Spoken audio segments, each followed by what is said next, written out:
Well, good morning and welcome to another edition of Rethinking Freedom. This is not just a show, this is a movement where we're challenging everyone to rethink what freedom means to you and what you're going to do about it.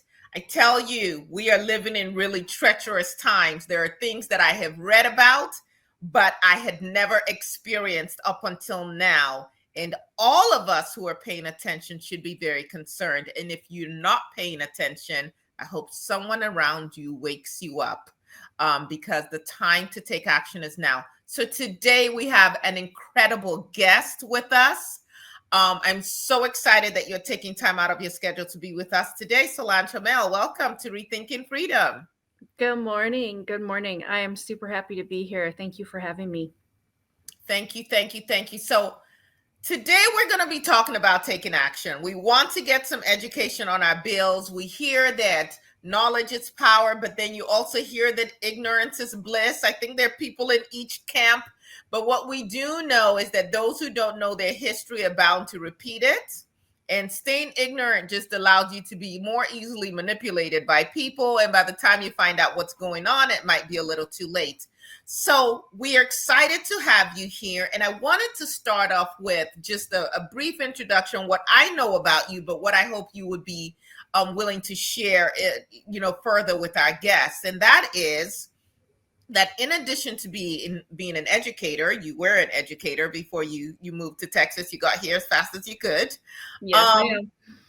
You were also a writer. You are also a writer, and my sources say an award-winning writer. Would that be accurate? I don't know about that. I have written some short fiction in the past. For the last several years, though, most of my writing has been in the nonfiction genre, around sharing political information. Yes. So tell us a little bit more about that, because I subscribe to your newsletter. It keeps me informed. It allows me to take in, it feels like this water hydrant amount of information that's coming in, but allows me not to get too crazy about it, too anxious where I shut down, but I'm still informed about what's going on. So tell us about your newsletter and how people can find you and how they can subscribe. Sure. So I publish what I call the Liberty and Justice, or L&J, Texas Lege Watch. It's named after my two cats. I have a cat named Liberty and a cat named Justice. And I publish this newsletter on a weekly to monthly basis, depending on kind of how much news is out there. In order to, just like you said, I spend a lot of time reading about what's going on in political arenas, state level, federal level, local level. And I know not everyone has the same time that I have to give to that. So I try to spend as much time as I can and then consolidate it down into something that people can look at in a shorter time frame, and combine that with specific actions that can be taken around the different issues that I bring up. Well, thank you for that. And how can they find you and the newsletter? At this point, the easiest way to find it is to look on Facebook or Blue Sky. If you search for L and J, and being the word AND, and L and J Lege Watch, or Texas Lege Watch, you should be able to find our Facebook and Blue Sky accounts, and hopefully be able to follow us from there. I do send it out as a mailing list. So you could also email me directly at editor@landjlegewatch.net, and I can manually add you to the mailing list. And we will include all of this information, these links, on our YouTube page for those of you who watch via YouTube, and those of you who don't, you can still go visit and be able to access the information, because there's plenty that we're going to be including there for you to get to. So talking about bills and talking about what is going on in Texas, and we might be able to get to a little bit of what's going on at the federal level. Where would you like to start? What are some bills that have been proposed that our community should be aware of? Well, I think, if we want to start at a local level, I think we should start by talking about the fact that there is a municipal election coming up. Um, so, municipal elections cover city council, school board, emergency services, things like that. And here in Bell County, we have that election coming up on May 3rd, with early voting starting April 22nd and going through the 29th. The important thing I think for people to know about the municipal elections is that they are not run by the county like the state and federal elections are. So to find polling locations or to find out what time your polling location is going to be open, you need to go to your city website rather than the county websites. I'm so glad you're saying that, because when I first moved to Texas, I too got here as fast as I could. Um, and depending on how we go, I might be leaving as fast as I can too, but that's a whole other story. Because I do like it here without all the crazy politics. But I'd voted in an election that was run by the county. Mhm. And then the next election cycle, like I ended up driving to like 3 different places just trying to figure out where I could vote. And for people who have tight schedules, that could be the thing that causes you not to vote. So I think that was just really important information, because I was updating my husband who was at work so that he didn't have to make all the trips that I made. And he could just, because he was going on his lunch break, and he could just hit that one place and then, vote. So really important what you just shared. Absolutely. And the other thing about that is that local elections are really, really important to individuals. There's a lot of people who talk about state level or federal level elections. They get a lot of news, they get a lot of time in the media. But your local elections are the things that are going to most directly impact you as an individual or as a family, a community member. And in the reverse, you have the most impact as an individual voter over your local elections, because your vote counts more, because especially around here where we don't get a lot of voter turnout, the people who do turn out to vote are the ones who get to make the decisions for everyone. Yeah. Yeah. So municipal elections, pay attention. School board, pay attention. We might even try to put some of those links here so that you can get more. I think you are going to have us have some of those links, right? Yes, I actually have a document that I created that has links to all the city websites and all kinds of information. So I will share that with you so we can post that. Then if we want to talk, then, local election is important, but, right now we're in the middle of a state legislative session as well. And the Texas state legislature meets every other year. So every odd numbered year, from like middle of January to June. And there are a number of bills right now that are very important, and that we're at the point in the session where those bills are getting passed by either one side or the other. And pretty soon we're going to start having bills headed to the governor's desk. So let's start there. Which bill would you like to start with in terms of educating our audience? Well, I want to start, and this is probably the one that people have the most knowledge about, so maybe we'll just mention it briefly, but I do want to start with the one that I spent all morning, or the two that I spent all morning watching the House talk about.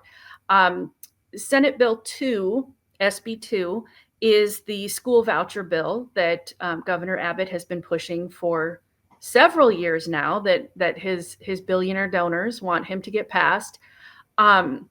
And that bill has already passed the Senate and is supposed to be debated on the House floor today, is what they're expecting. So I suspect by either the end of today, maybe tomorrow at the latest, we're going to know what's going to happen with that. That bill is designed it's being touted as parent choice, but parents already have the choice to send their kids wherever they want to go. What it really is doing is taking taxpayer dollars and using them to subsidize private schools. And no matter what the no matter what Governor Abbott says, no matter what Representative Buckley, who is the chair of the Public Education Committee in the House, no matter what they say, that bill is not going to help the people that they say it's going to help.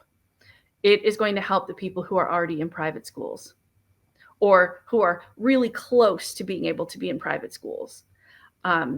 So it's a very problematic bill.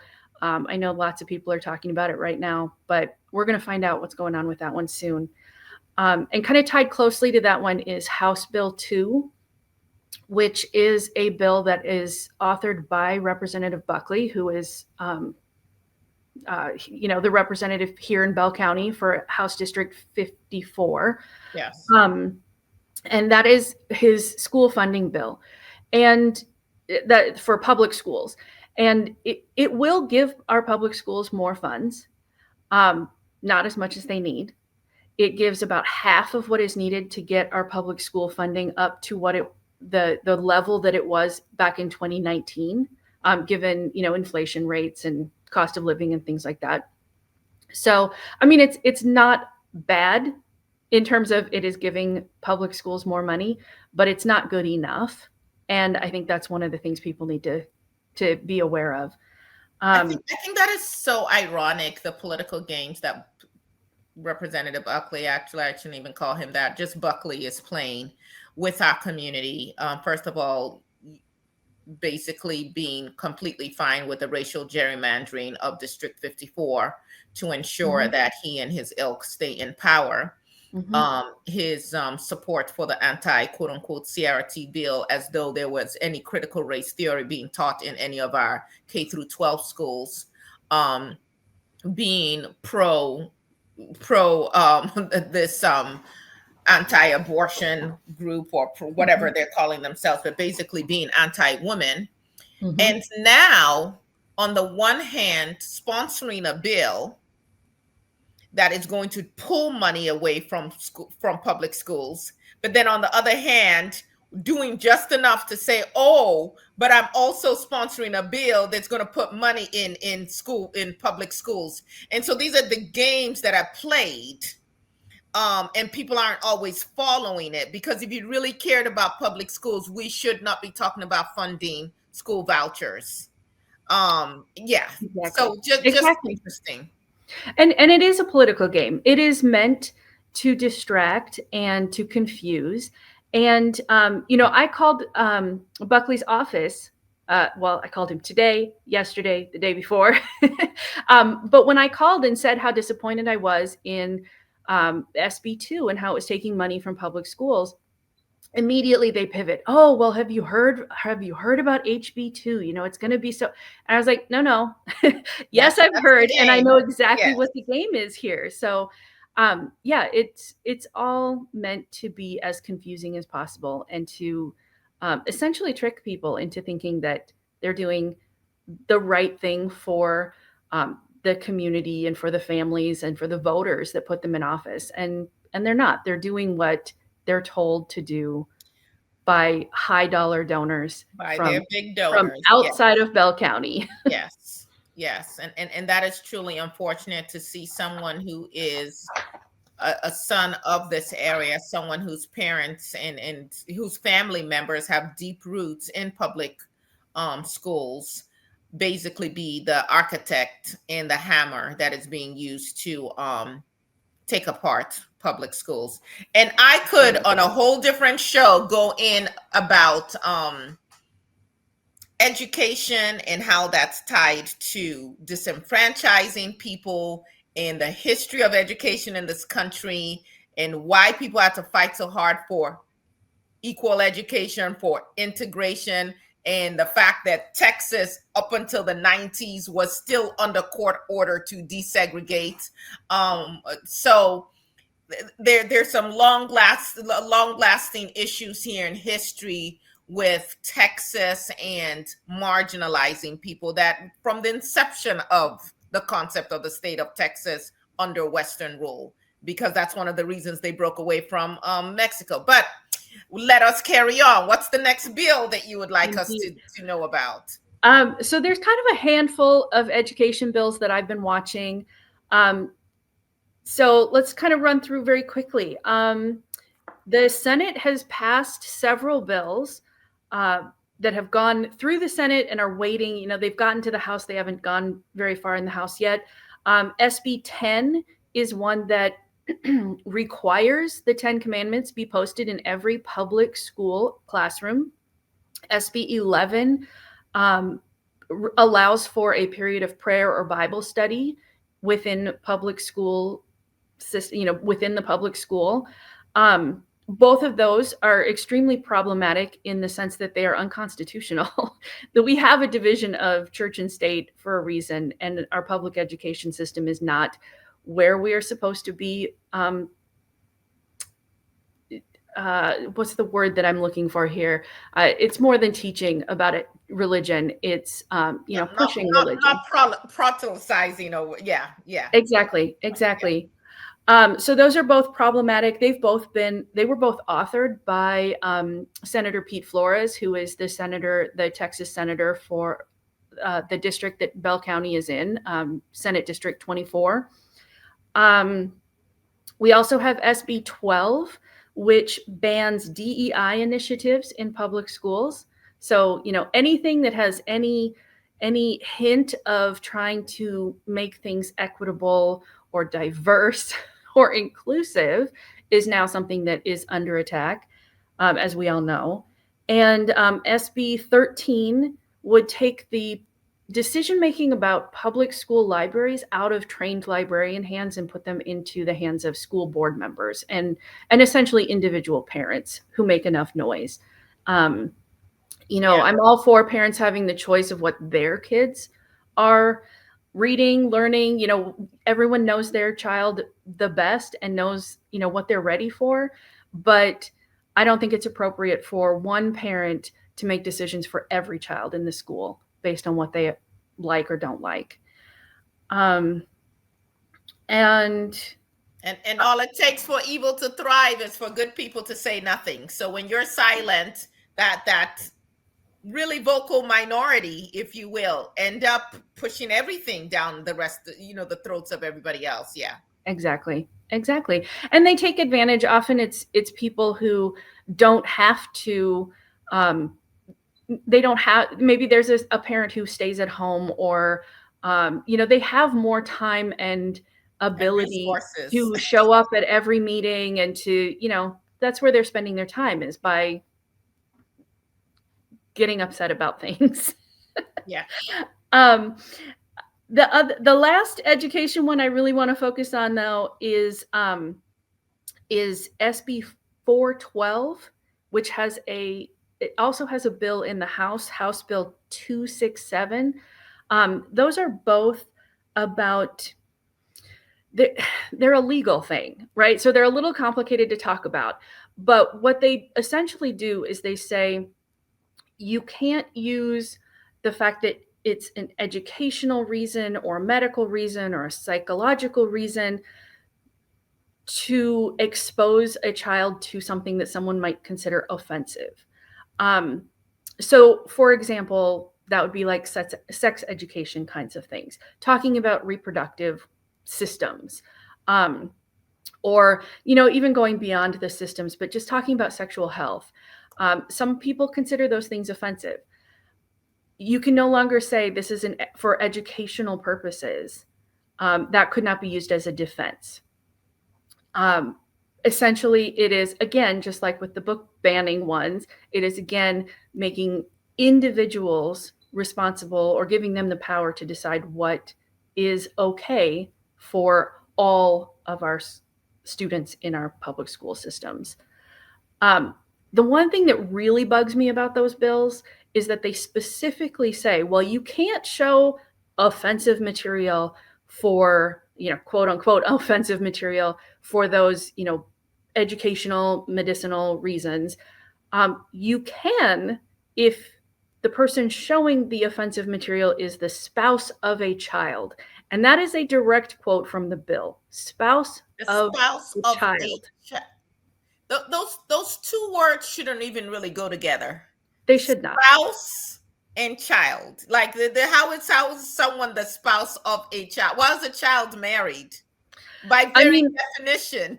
right. The age of consent for marriage in Texas, I believe, is 16, which is how we get into this. But I personally, I look at that and I'm like, oh, okay, so it's okay for someone to show their child bride offensive materials, but it is not okay for a teacher or a doctor to teach that same 16-year-old girl about how her reproductive organs work. Like, that's problematic to me.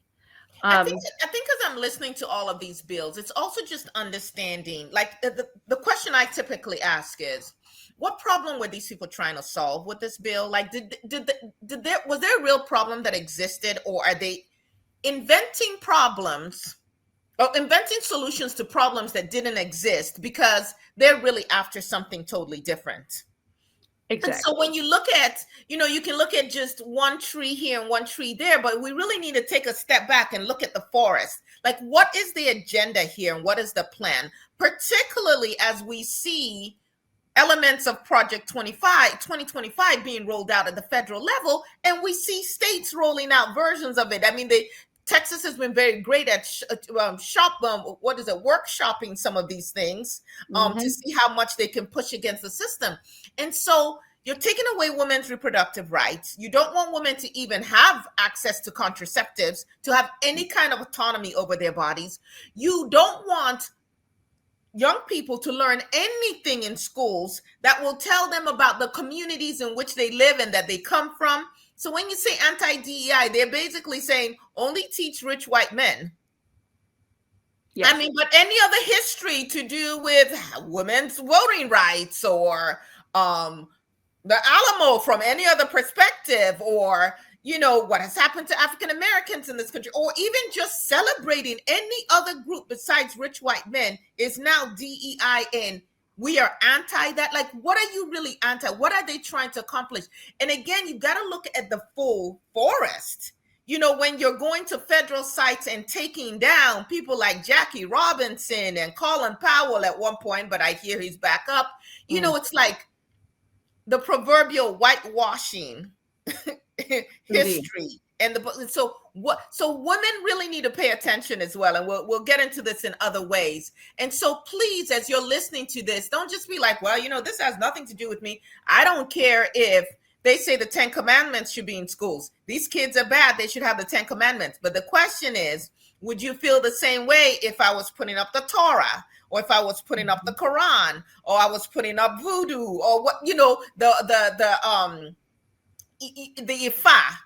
So there's a specific mindset. And if you're not going to be open to all religions, then perhaps we should honor our Constitution and the Declaration of Independence and all of that talks about the separation of church and state. Because the idea is, if we're truly free, you don't get to impose your values, your ideologies on everybody else. And so I'm just hoping that as you keep going, and I thank you so much for just your ability to pull all of these things together and break them down into pieces where we can understand that people are realizing we must take action. Because if you hear about this and you're like, well, I hope it doesn't pass, hope is not a plan. Absolutely. Hope is not a plan. Absolutely. And often when you hear about it, it's because it's in the news because it has passed. Like, and again, it goes back to kind of, we were talking about that before. It's meant to be confusing. It's meant to be frustrating.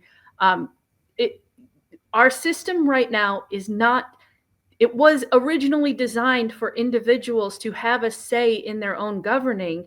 And it's been manipulated and twisted so much since then that you have to work really hard to make sure you're informed enough and to actually take steps to have your voice be heard, which is a big part of why Thanks I share this information. Thanks to Chief Justice Roberts with Citizens United and dark money that has just flooded the airwaves. And now we can have multi-millionaires, billionaires, whatever, pay people.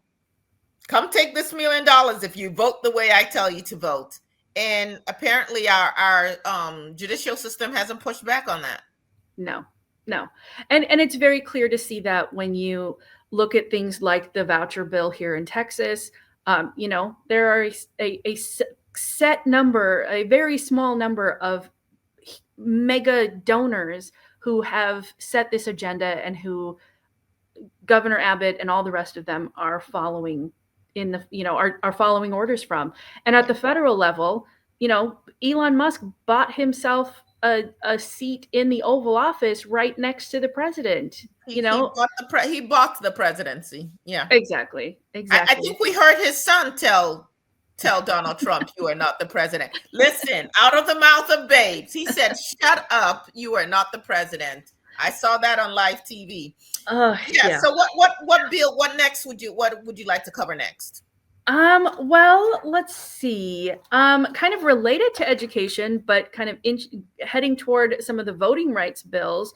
Let me make sure I have the number of this one right. We have HB 3661, which stops public educators from being able to voice their opinion about candidates or about any measures that are being taken, any bills or anything that are coming up for debate. The only governmental body they're allowed to talk to essentially is the school board. One of the things that I've been keeping up on this, reading more about it. One of the things that I learned recently is that it puts the teachers, educators who are accused of electioneering, which is what they're saying this would be, it puts them on the same do not hire list that you end up on if you're convicted of being a pedophile or if you have a felony on your record. Wait a second. Okay, now, no, break that down again for us. You are saying that there is a bill, and we should start actually pinpointing these bills to whoever conceived of this, or at least was willing to publicly put their name as a sponsor. We have a bill that says you went to school and got educated to be an educator, that on matters relating to education, we do not want you speaking up at all. And if you do, we are basically going to make it impossible for you to be able to teach in the state of Texas. Yeah. So teachers should have less freedom to speech and less rights than regular people? Yes. And what that's going to do is it's going to cool off people who are interested in going into education, because if your rights about how what you're allowed to speak about are being curtailed, you're not going to want to be an educator. And it also takes educated, involved, passionate people. Many educators end up getting involved in politics, and it in the reverse, it prevents them from being able to be in charge. My computer. It prevents them from being able to be involved in politics in any way. They don't have there's that back and forth between education and politics, and it separates them entirely, and it would be detrimental to both. So again, people who are listening, we're talking about welding, but we don't want welders to have any say about it. We're talking about health, but we don't want any medical practitioners, people in the health industry to say anything. We're talking about education. Educators, shut up, because the rest of us who have not even learned what you are not in the classroom, don't really understand the nuances of things. We're going to tell you what you should do. And by the way, also in schools, make sure you're not teaching anything. I don't know if you're aware, here in Central Texas, my understanding is that we have a serious issue with syphilis going on right now with our young people. So again, when you're talking about what we can and cannot show them and when we can and cannot educate them, this is really insane. And there are dire consequences for us. Absolutely. Yeah. It's wow. It's so frustrating on every level to talk about it. But we have to pay attention. We have to be willing to confront that frustration and that even the overwhelm that comes along with all of the different things. Because if we just stick our head in the sands and ignore it, it doesn't go away. It's how we got to this position. So, so if we want to shift then to another voting rights bill. Okay. There is, let's see if I can find it in my notes here. So this is actually there's actually a bill where there's a federal bill happening that we've probably heard a lot about, but there's also a state level one that kind of does the exact same thing. So, on the federal level, there's the SAVE Act. It's HR 22, and it would require proof of citizenship every time you register or re-register to vote. So, Wow. yeah, so you would have to show your passport or birth certificate when you register to vote in order to prove that you were a US citizen. And that is problematic for a lot of different people, not only because it's difficult for some people, like rural voters, voters with disabilities, that sort of thing, difficult for those voters to actually go repeatedly to the offices where you would have to register to vote and show that proof. But it's also difficult for people who don't have access to their birth certificates and don't have a passport. Particularly, this comes up a lot when people are talking about it. Women who changed their last name when they got married would now have to carry not only your birth certificate or your passport, but you'd have to carry the documentation that shows how your name changed and when in your life. You'd have to prove with your marriage license or divorce paperwork or whatever why your name is different now than it was when you were born. And again, what problem were they trying to solve with the SAVE Act? They say that it's going to make, it's going to stop voter fraud, but even Republican think tanks say that there is that when you do the math, the number of non-U.S. citizens who are voting in U.S. elections is 0%. So they're fixing a non-existent So then we understand that it really isn't about voter fraud. It's about voter suppression. It's about taking this country back to a time when a few people, a handful of people could make all the decisions for all the rest of us. This oligarchy that is growing in this country, where I think the top 8 richest men in the country own more wealth than the 50% of those of Americans that are quote unquote at the bottom. That's insanity. And so this is about stripping us of our right to vote. And it's being done in so many different ways, all the ways that the voter rolls are being purged at the same time that you're closing down government offices in rural areas in certain communities. Mm-hmm. You're also imposing additional burdens for people to show up in person to do things. And I was listening to a group of veterans talk about the impact on those of our service members who are stationed abroad, who now will definitely not be able to vote. Just the issue of being able to come every time you want to register to go in person. And as you pointed out, the elderly, those who are disabled, but then again, really just all of us who are out here working. I mean, what percentage of Americans are working 2 jobs? And there's another part to this voter suppression bill, if you will, that really looks, smells, tastes in every way resembles the poll taxes of the past. Yes. Because if you've ever gotten a passport, you're not getting a passport for under $130. I mean, with the processing fees and all of that, but you've got to go take the passport pictures and so on and so forth, and then get to a facility that actually processes it. For your birth certificate, that is also a process in terms of identifying where to get it and then being able to reach out and get it, and the fees you have to pay and all of that. So essentially, these people are creating, and let me just say it's white men. There are a few white women who are supporting them, and a few really deranged African Americans and Hispanics who are supporting it as well. But it's like people keep thinking this is not going to affect me, but this is the slippery slope that we're going down as a country.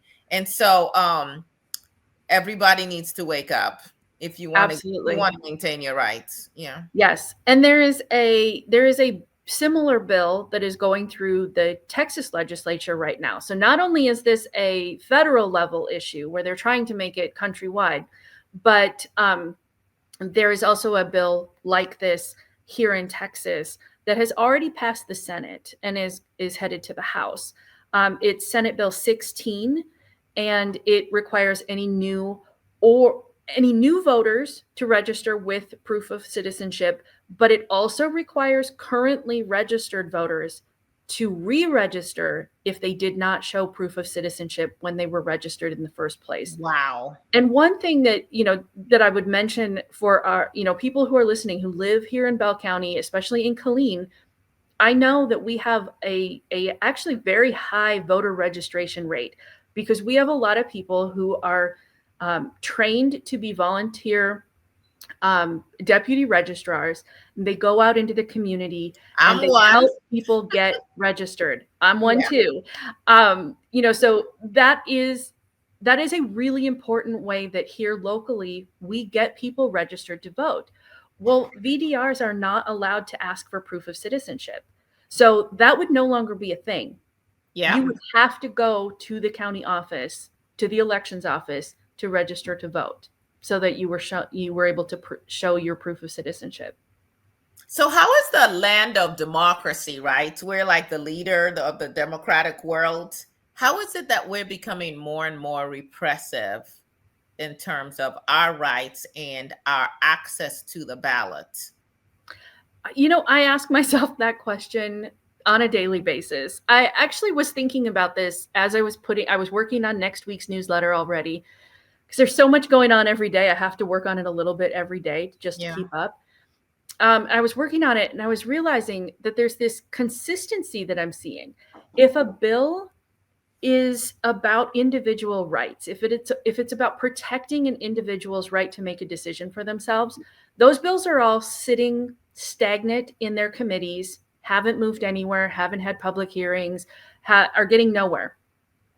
The bills that are getting through the committees and getting through and getting House votes or Senate votes are all bills that are about restricting individual rights, that are all about giving someone else control over us. And not just as individuals, there are also bills out there that are moving right along very quickly that are all about giving the state power over local governments or giving power over local municipalities, because those people with the money that we've been talking about who have all that power don't like the decisions we make when we are allowed to make decisions for ourselves. Yeah. They want to tell us what to do. Wow. Okay. What other bill do you want us to talk about? Because there's certainly no lack of it. When you said, you published the newsletter anywhere from every week to a month, I'm like, yeah, right now you probably could publish it daily. There's really a lot going on. I absolutely could. If I had the bandwidth for it, I absolutely could. And don't even start looking at the executive orders. That would be, you would have to do that twice a day. Right. Fortunately, there are people much more informed and focused on those specific things that I can rely on. I could, a lot of what I put in the newsletter is, hey, there's this other organization that is watching all the executive orders, or I have some really great resources that follow what's going on in court systems about all these different lawsuits that are happening because of the executive orders and the crazy decisions that DOJ got to make when they came in and took over everything. So fortunately, there's a lot of resources for me to rely on. But while we're talking about, since I mentioned state taking over local control of things, I want to mention SB 925, which is a labor bill. And it specifically prevents local governments from creating or using project labor agreements, which I'll be honest, I don't fully know a lot about myself, but in my research about this bill, my understanding is that they are the agreements that outline the rules and the specifically the employment rules around construction projects. So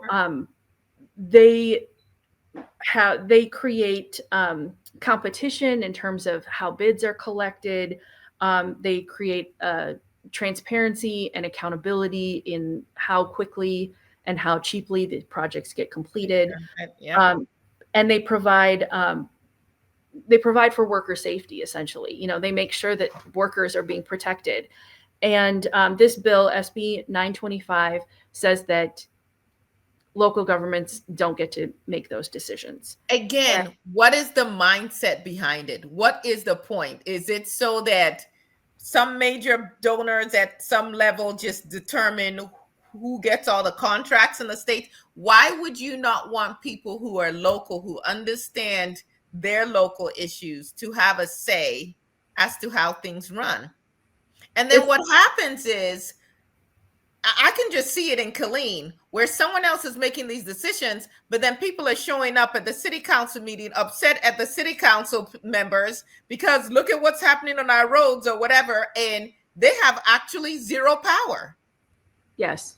I'm sorry, Yes. please carry on. And, you know, and when I think about, you know, again, specifically thinking about Killeen, we have community members who could do that kind of work, who could provide our community with construction work and you know, all of that things. We could be providing jobs here locally if we were hiring local construction, right?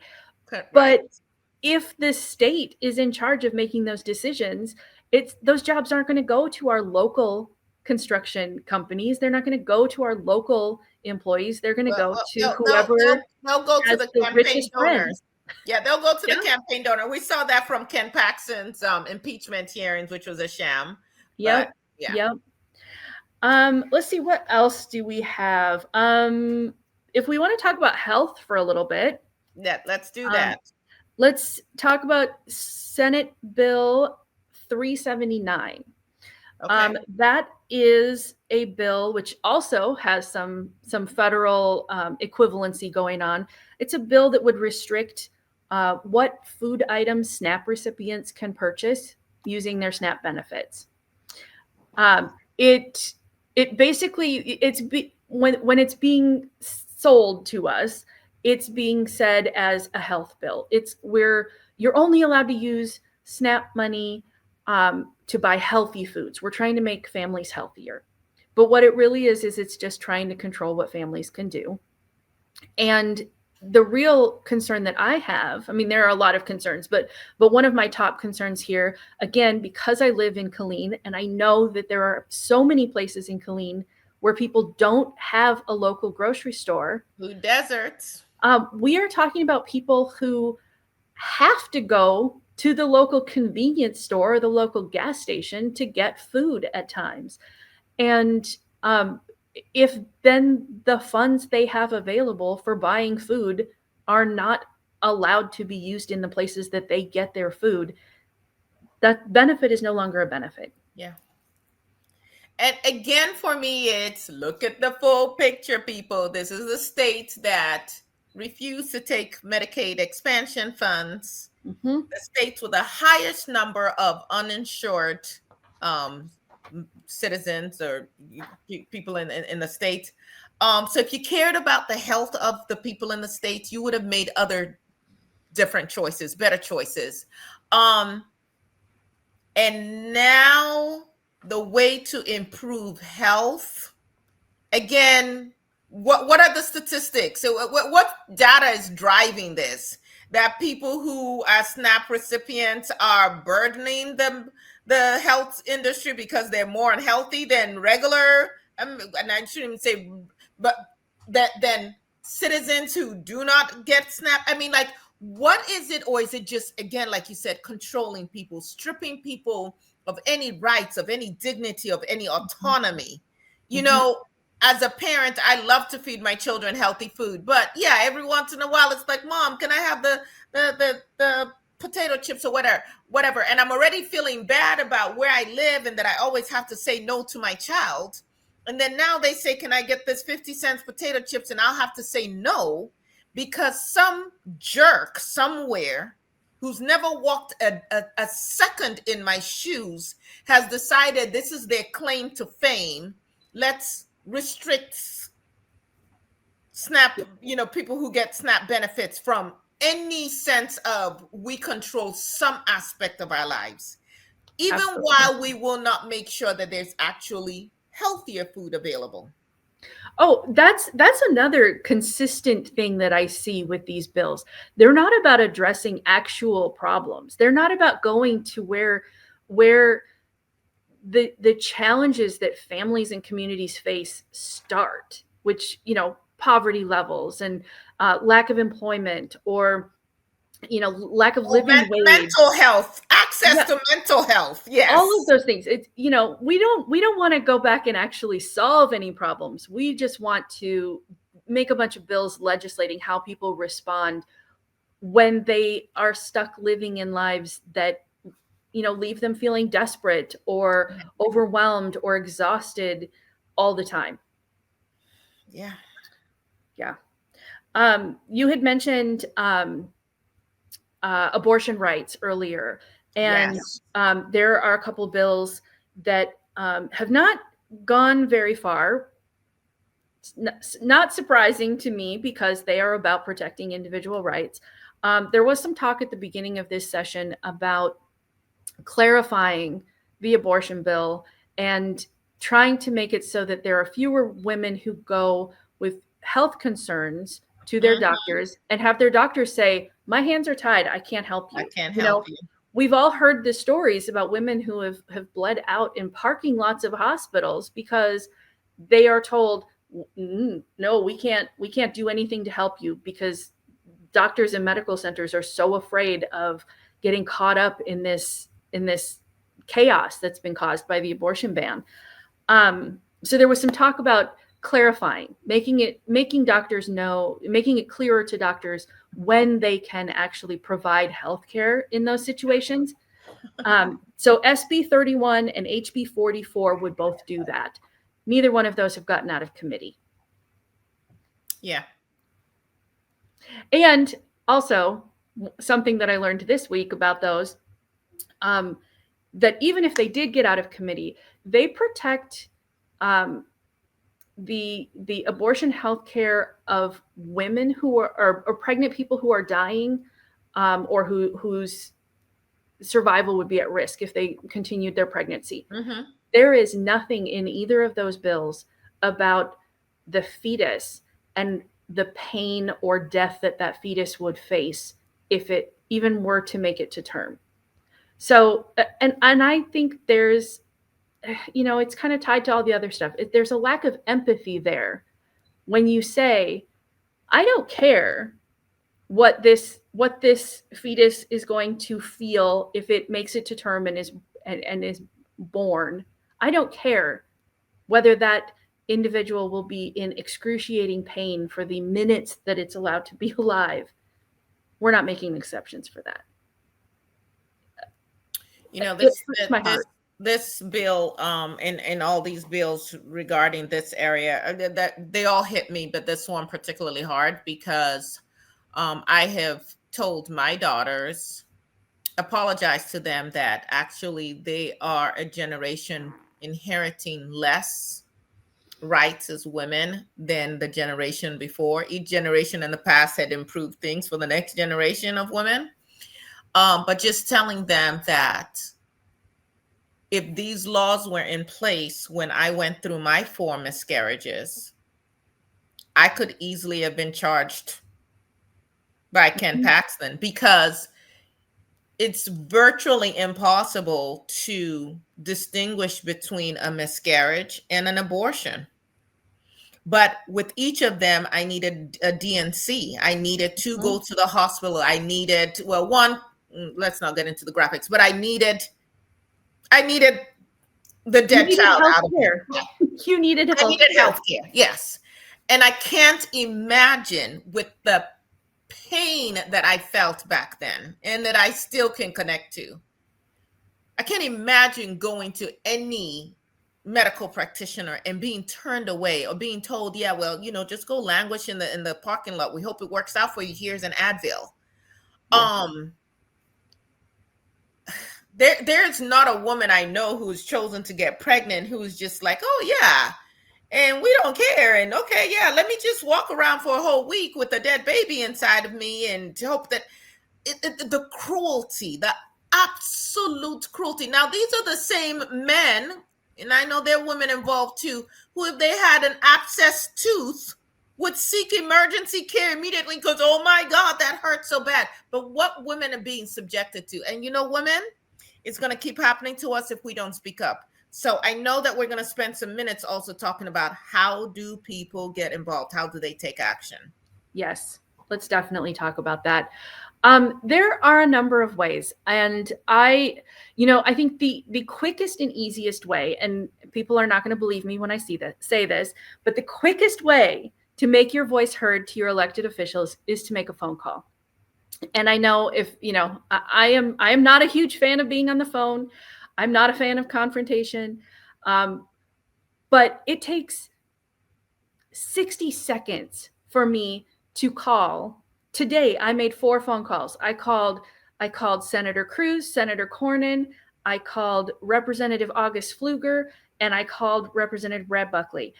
It took me less than 5 minutes to make all 4 of those calls because all I had to do was call and say, my name is Solange Hommel. I'm calling from Killeen, Texas, 76549. I oppose this bill, and because What's it? this. Thank you for your time. Like, that's it. They don't want to keep me on the phone. They don't want to argue with me. So, and in fact, if you call Cruz and Cornyn, you're leaving a message every time. Nobody ever answers those phones. Yeah. So the easiest way is to make a phone call. And I think what people don't realize is that every single time you make that phone call as a constituent, now I'm not saying call every single person. If you're calling your elected officials, yes, they get your name and your address. They have to mark down what you said about that bill. They have to mark down whether you were supporting it or opposing it. And they have to keep tally marks of all of the calls that they get from every constituent. And my call by itself doesn't really matter.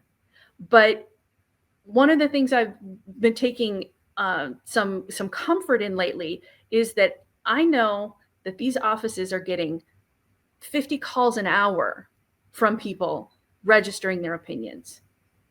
So when I call and you call and everyone else that is listening to us calls, that's a whole lot of calls. That makes for our elected officials. Makes a big difference. Yes. Yes, that they're going to pay attention, because the thing that matters almost as much as the money that they're getting from their big dollar donors is how many votes that they're going to get. And when they start getting a bunch of calls opposing what they are doing, it starts making them question whether they need to change their tactics so that they can get elected the next time. Yeah. So phone calls are my number one go-to. They're super fast, they're super easy, and they're really very effective when enough people are doing them. Other things you can do, you can send emails. Basically the same thing if you include your name, city, zip code, your opposition or support, what bill you're talking about, and give a reason, whatever your personal reason is, if you want to. Other things, I always love too popping into my elected officials' offices whenever I go to Austin, or even Buckley's office, his local office is in Salado. Just stop by. You can just pop in and say, hey, I'm watching what you're doing. Yes. And then, I'm also always an advocate of joining up with other people who are working toward the same goals that you're working towards. So I love that we have some great organizations in our community that I get to be a part of, where I know I'm not alone in doing this. Yes. And, I always encourage people to look for those groups and join up with those groups. And protests too. When people are gathering, we've gathered sometimes at the courthouse in Belton. I go down to Austin frequently when there's gathering on the lawn in front of the Capitol. It takes a lot of people showing up for a protest for that to be truly effective, especially in a place like Texas. But it's really good for me personally to show up and see that there are a number of other people who care the way I care. And so I always encourage people to do that, just because you feel less alone. It's really easy to feel alone in a place like Texas when you're advocating for these sorts of things. Yeah, so I think we also have what I think is an exciting announcement anyway, because I realize that I've come from a long history of speaking up, if you will, and trying to take some action. But there's some people who are like, I've finally had enough, but I don't know where to start. And yes, we're giving them some ideas, and there are going to be some links on the YouTube channel. But one of the things we're going to be doing today, so today is the 21st of April, is today from 6 to 7 p.m. Central. We are all going to be on Zoom. And Solange is going to be there. I will be there. There'll probably be some other people as well. And what we're going to do is actually walk you through the steps of how to make that first phone call, how to send that first email. And once you've done it one time, it's like not a big deal. We do not have to be afraid of these people. We elected them. Well, some of us did, but either way, they are there because they're supposed to be serving all of us, not just some of their constituents, all of their constituents. So come over to the YouTube channel at Rethinking Freedom. Check in the description. We'll have the link for the Zoom.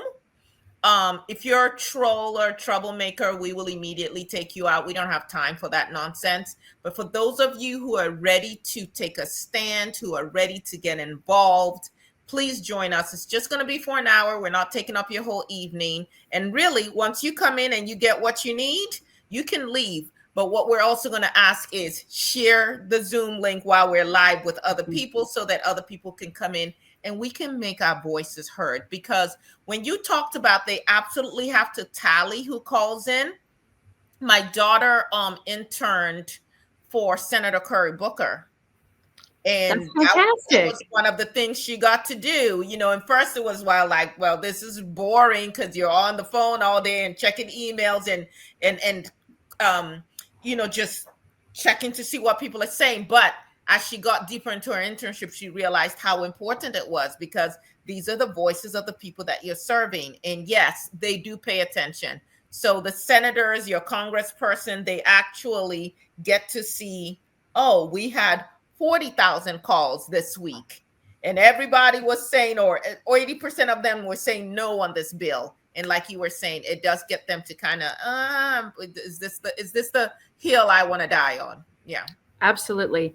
I'm really looking forward to being able to share, some tricks or some resources with people on this Zoom call. I think it'll be really fun. And it really is. It will take a few minutes of your time. If you join in, see, we'll talk about how it works, give you the tools that you need. And it's actually really quick. It's really quick to make your voice heard. I think people don't realize how easy it really is. So, and, again, I think I was saying at the beginning of this that I have been, I was watching what was going on with SB2, the school voucher bill today on the House floor.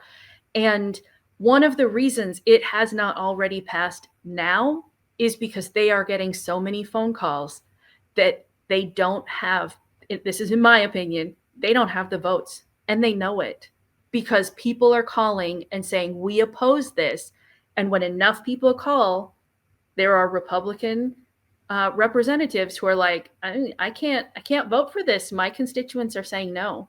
And so they can't bring the votes together. We are impacting what's happening on that floor, each one of us. So what I'm hearing you say is, don't give into the sense of powerlessness. Absolutely. Yeah. Absolutely. Yeah. And it's hard to feel like you as one person can make a difference, but we can't have a movement, like you said at the beginning, we can't have a movement unless we have people joining the movement. It takes individuals to come together to create that movement.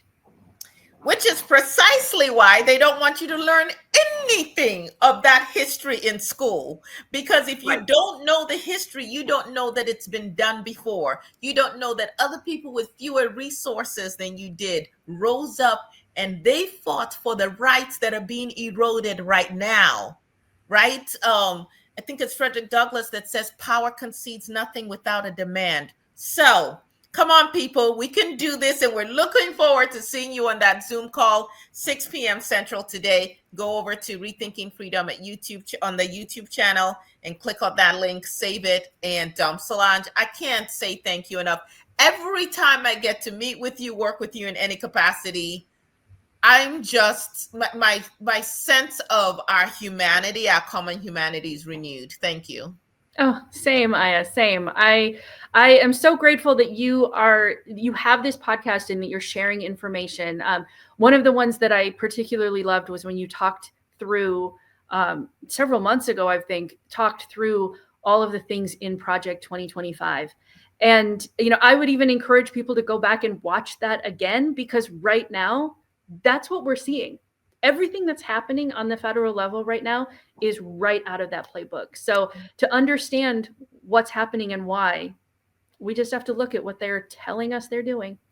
That's right. So thank you for having me today. Thank you so much. See you all this evening.